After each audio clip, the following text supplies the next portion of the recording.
Russian winter to show support for their artist. In Moscow, pictures there of them, dozens of supporters, perhaps not hundreds or thousands, well, including a Jackson look-alike, chanted and held up, you can see there, some placards and banners. Michael Jackson is innocent. Other rallies are expected around the world this weekend.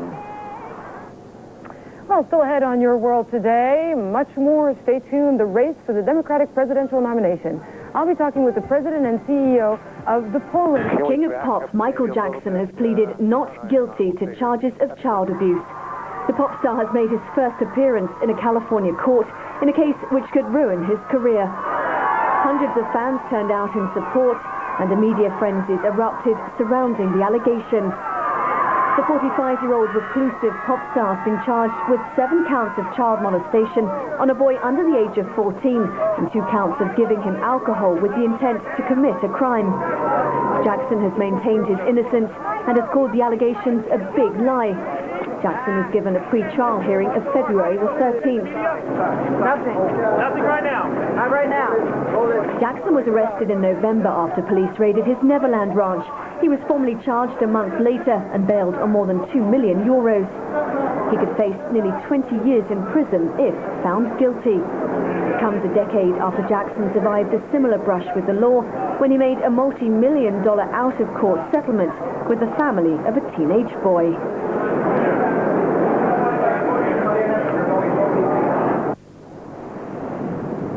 Together with what you witnessed in court. Well, you know, the court case, I was in the overflow room, as they call it, so you weren't able to go to get the flavor of the tape of the courtroom itself. However, it was very clear from the beginning that Mr. Braffman, and even walking down this way, maybe the most significant thing of the day, is that he appears to be taking the lead already in this case, even though he wasn't even at the beginning of this day allowed to practice law in California. It started off with Mr. Garagos asking if Mr. Braffman standing up and asking if he could address the court, even though he wasn't allowed to practice yet in California. He's made the proper application. The judge said no. And then on the way out, the 2 lawyers came down, and it was Mr. Braffman that we sought comment from, and Mr. Garagos kept walking down this way, and nobody really asked him for comment. It seems that Mr. Braffman is already in a certain leadership position in this role. As far as the other issues in the case, I mean, the one thing that was interesting with Mr. Jackson is that the judge asked him if he wanted to waive his right to appear in the courtroom every time. Mr. Jackson said yes. Mr. Sneddon, the district attorney, then stood up and said, that's fine, except I want to be able to say Mr. Jackson needs to be in court when certain witnesses or when certain things that I say he needs to be in court, then he'll have to be here. So it's not clear that we'll see this sort of environment every single time there's a situation, there's a hearing here, because Mr. Jackson has already sort of pre-waived his right to appear in court, except for those cases where either he wants to appear or the district attorney wants him to appear. The other things that they just talked about in court were the search warrants. The judge will not release that. There'll be another hearing on the 13th where they will discuss that some more. But the judge thought it all but impossible to redact that search warrant in any way that would make it make any sense, and that would keep it from just making more rumors out of this case in the way he would have to redact it, he said. On the gag order, he basically is going to take Mr. Sneddon's advice, use that gag order with probably a provision for a safe harbor in case wild rumors get out there. One interesting thing in the court, though, was that there was a discussion about 5 videotapes and a couple of cassette tapes that they're talking about entering into evidence. They wouldn't get into the specifics of this during the court proceeding, but I thought it very interesting that they were dancing around the issue, talking around the issue about what exactly is on these 5 videotapes and these 2 cassette tapes and how they're actually going to get those into evidence in the court. That seemed to take up a lot of the court's time, which was something we weren't all too prepared for. All right, Miguel Marquez, the strange juxtaposition of you going through a careful recitation of the legalities while we watch this amazing scene of the Michael Jackson motorcade creeping down the street, gradually picking up a head of steam, but fans just pressing inward, security people on the running boards, trying to maintain some, well, I don't know if they're maintaining decorum at all. They were passing things in and out to Michael Jackson. Clearly, the fan worship level pretty high here. Gary Tuchman watched all of that unfold while we were talking. Gary? Vantage point here, Miles. You can really see everything that's happened. So let's put it in the proper context. First of all, Michael Jackson's attorney came out, that he believes thousands of people are out here. That's not possible. There are not thousands of people here. Not a professional crowd counter, but I've done this enough to be a good amateur. Hundreds of people are out here. And almost all of those hundreds of people went out in the street when Michael Jackson's motorcade started pulling out. The reason? No one was stopping them. If at a baseball game or a basketball game they allowed you to run on the field every time after the game is over, lots of fans would do that too. So it wasn't like a small percentage of people crowding the streets. It was the hundreds of people who were here allowed to do that, and that's what they did. It's also clear that Michael Jackson's his own man. He likes the applause from the crowd. It makes him feel better as a person, and that seems to be one of the reasons why he jumped on top of that SUV to greet the crowd. Remember, after his arrest, he came out of the jail, and he also waved at the crowd, and he blew a kiss, and he gave the peace sign. It's something that he likes to do. But it's very important to point out, so we can be accurate about it, that there were hundreds of people here, not thousands of people here. All right, well, that's worth pointing out. A little bit of hyperbole. It seems to be the pattern here. As we said a few moments ago, Michael Jackson claiming to have dislocated shoulder. These are like the name of his chiropractor. He looked pretty good today. Chris Darden, watching that scene there, you know, I hate to say it, but I'm thinking low-speed chase. It's not white, but there's some similarities. Yeah, there are obviously some similarities here.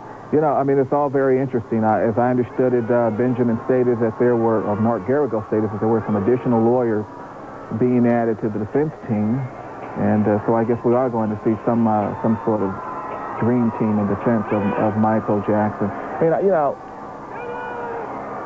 You know, this thing is just going to be a huge media magnet, and Michael Jackson is likely to get more media attention, more publicity in this case than he has in the last 15 years in this country. I hate to be a dyed-in-the-wool, grassy knoll cynic about all of this, but could this help his career? Something like this? Is that what you're saying? Well, you know, if he is acquitted, and if it is the opinion of most people that he was wrongly charged, yeah, absolutely. It could absolutely help him. If he's acquitted, and it's the opinion of most people that he is in fact guilty, then that won't help his career. And of course, if he is convicted at all, he is certain to go to state prison for a number of years in the double digits.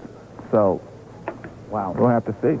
Let's get back to... Interesting analysis there. That was Chris Darden. Now, he was the prosecutor, one of the prosecutors in the O.J. Simpson case. In fact, the woman that was his teammate in the prosecution is now an attorney. She was also outside that courtroom there. A lot of comparisons being made, and he's predicting, as you heard him, what a media circus is going to be, Hala. And even saying that if he's acquitted, Michael Jackson, that this perhaps might even put him more in the spotlight, maybe help his career. We're seeing these scenes of hundreds of fans cheering him on, and as we saw earlier, Jim, Michael Jackson on a limousine waving to his fans. We're seeing the fans chasing, or some of the fans chasing the car down the street. We want to thank our colleagues, Miles O'Brien, Jeffrey Toobin, and Charles Feldman and Gary Tuckman from CNN USA for helping us out. There we have the car speeding away, Hala. Is that the end of it? Hardly. February 13th, the preliminary hearing. That's the date for that legal hurdle for Michael Jackson. But he may not have to be there for some of these court cases. What do we know? He entered a not guilty plea. 9 counts in all, 7 of child molestation, 2 for furnishing intoxicating material to a minor. That's right. It's said to be wine in this case. There goes the vehicle some more. All right. We also have a gag order. The attorneys can't talk about the case. Now, that's the only thing that'll present a problem for all the talk shows that are going to cover this ad nauseum. And the tabloid. Well, they'll have plenty to talk about. It's amazing. They won't have anything to do with the actual legal ramifications of the case or the legal basis of the case, but they will fill up pages and pages and hours of television and newsprint just covering what they have. There's nothing to cover, really. Right. It'll just be speculation and more speculation. Well, we've had some of that, but at least we'd have something to go on in the last few weeks. We have had statements from the attorneys. And when this gag order comes into effect, we won't have that anymore. There's the car driving away, driving a bit too fast for the fans to run after it now. We also know, Jim, that February 13th is that preliminary hearing date. What happens then exactly? That's when the judge will determine whether or not there's enough evidence to go to trial. People wondering, is this going to help him or is this going to hurt him? He jumped up on top of that car. By far, the biggest scene of the day. Certainly a lot bigger than him walking into the courtroom, which we didn't see. But Michael Jackson on top of the car, some people wondering, is that going to upset the community? Is it going to upset the court? Is it going to upset the prosecutors and make them a little harder toward Michael Jackson? We'll have to wait and see that. His attorney is arguing, no, it's just Michael Jackson, ladies and gentlemen. He has to do this for his fans. He's Michael Jackson. He's not a defendant professionally. He's an entertainer. Underlining, this was not planned. All right, we're going to take a break now. We'll have more coverage of this, not just today, but in the following days. All right, we're also going to have some live reports. We'll know what's going on from the Middle East, from Iraq, and from Washington, the latest talks that are going on over the future of Iraq and its elections. Stay with us.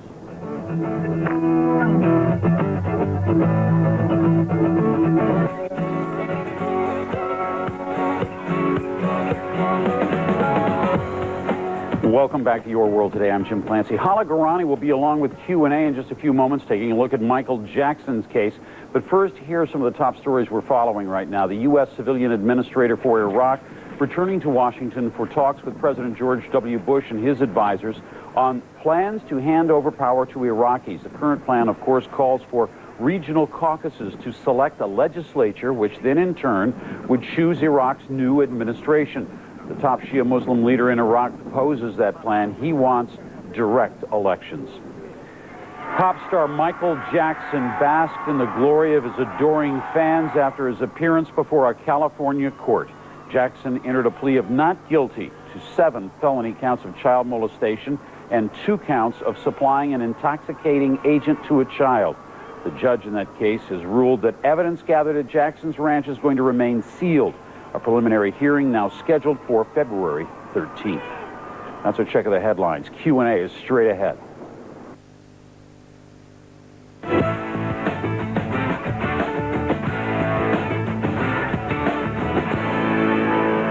A mob of fans and media greet singer Michael Jackson at a California courthouse. Reporters from around the world had camped outside waiting for him. From his fans, well wishes.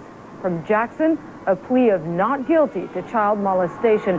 On this edition of Q&A, Michael Jackson and celebrity trials. Welcome to Q&A. Michael Jackson, as we've seen in the last few minutes, has pleaded not guilty to 7 counts of child molestation and 2 counts of supplying an intoxicating agent to a child under the age of 14.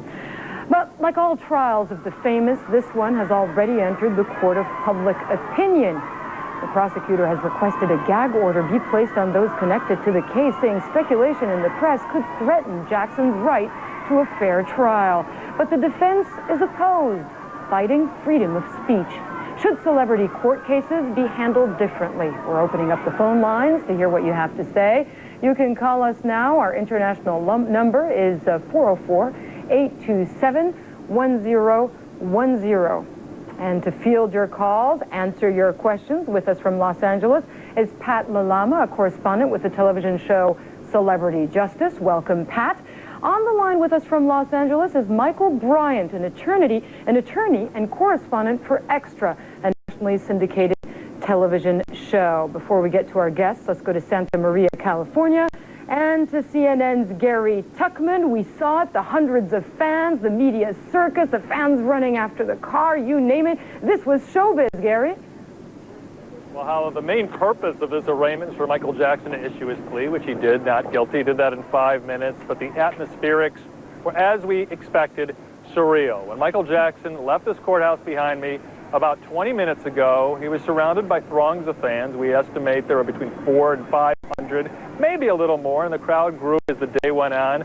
But Michael Jackson was holding an umbrella as he walked out of the courtroom, shaking fans' hands, and then he got to the SUV that was parked in the street behind me here, and to the surprise of us, and perhaps to many of his fans too, he hopped on top of the SUV and started waving at people. We half expected him, and we wouldn't have been shocked if we saw it, but we half expected him to start doing the moon dance on top of his SUV. He waved at people. A couple of his associates hopped up on the SUV too. The crowd went crazy. He eventually got back into the vehicle and drove through streets crammed with the hundreds of people who were here, slowing down the caravan as it left this courthouse about 2.5 hours north of the city of Los Angeles. Michael Jackson will have to come back 4 weeks from today for another hearing where the judge will issue a date for a very important hearing, a preliminary hearing, in which the prosecution has to provide enough evidence for the judge to decide this case should go to trial. So this wasn't any big deal, just a formality, issues his plea. But for the fans here, many of whom gathered in the overnight hours, very big deal. Paula, back to you. All right, Gary Tuckman live there in Santa Maria outside the courthouse where Michael Jackson entered his not guilty plea. Let's take it now to our guest here to walk us through and talk us through what we can expect, and also to talk about the wider question of celebrity trials. Years ago, we saw it with O.J. Simpson. We've seen it in the last few years with other famous individuals put on trial. Let's take it now to Pat Lalama. For what, first of all, maybe it's stating the obvious, Pat, but we have much more of the same to expect in the future. I think today is a frightening precursor. It's absolutely astounding to me. I've covered trials for 25 years. Never have I seen such an outrageous spectacle. Now, trying to remain as objective as I can about what happens in the courtroom, I have to say that I think we're forgetting a very, very serious thing, and that's that a child who suffers from cancer may possibly also have been victimized by sexual molestation. This looked like a wedding party. We've got caravans and love trains and Michael Jackson dancing on a car. Is that his way of saying to the public, I take this seriously, I'm an innocent man? I'm not so sure it was the wisest thing for his people to allow him to do, whoever his people may be right now. No one is certain. All right, and let's take it to Michael Bryant. Now, Pat was making the point there that this, in the end, is a serious case. 7 counts of child molestation. It's easy to get taken in the whirlwind of the showbiz aspect of it, but is this likely to hurt him? No, I mean, it's crazy. Was this an arraignment? Was it a red carpet premiere? Was it a rock concert? As a reporter, you say, wow, this is good TV, and like Pat says, it makes you sick when you realize what this is really about. And as an attorney, as an officer of the court, it really makes me sick because it makes a mockery of the judicial system. We got enough problems in the court system. We don't need this kind of showboating under these circumstances. I think it can't help him, except for those people that are already too nuts over Michael Jackson to ever change their minds anyway. All right, let's take a phone call. Marie from France has a question. Marie, what's your question? Well, my question is, I wonder why, Michael can't talk about his own case. I mean, this is about him being accused. Why the prosecution put a gag order on him? Okay. And, Mr. Margaragos, because I was waiting to see the evidence.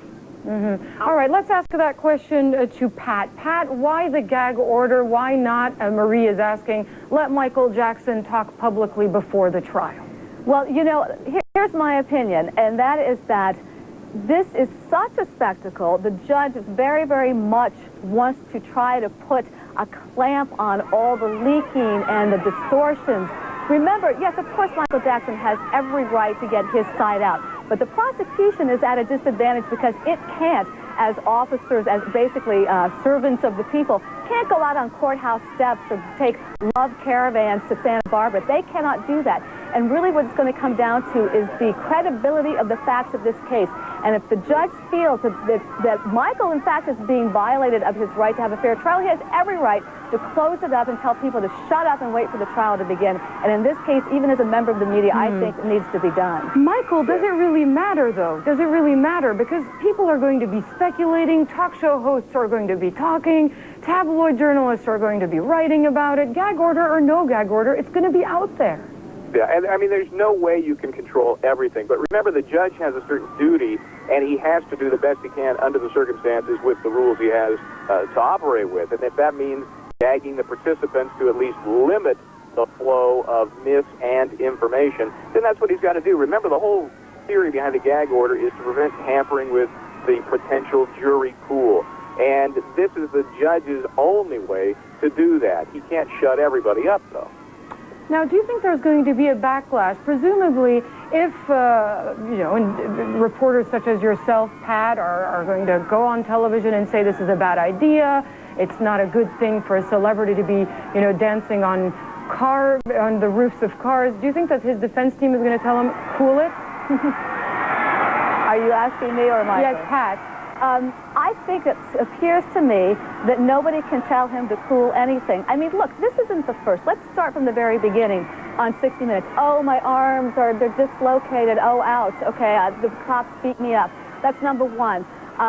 Then we've got now today with the caravan, and I think the whole idea here is to take the attention off the client as a potential guilty person and put the spotlight on everything else. Look at that big summit that happened earlier this week at the Beverly Hills Hotel, for heaven's sakes. There's 29 advisors and the Nation of Islam and cameras everywhere, and we're forgetting about the case. And I think that is a strategy on the part of the defense team.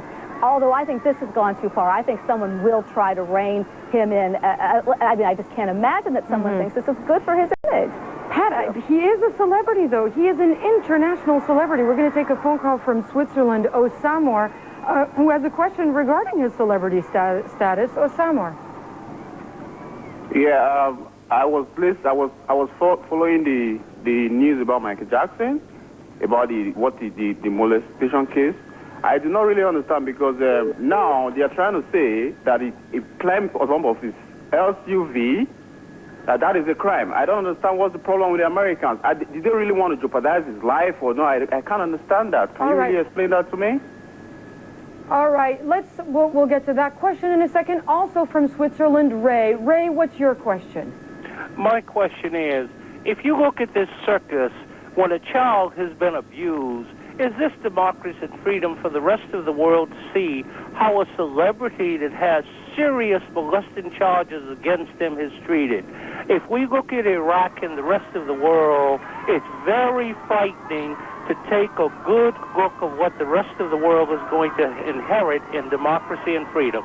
All right. Okay, there are a wider political point made. That's not really the question we're asking here in Q&A, but we're seeing two different sides.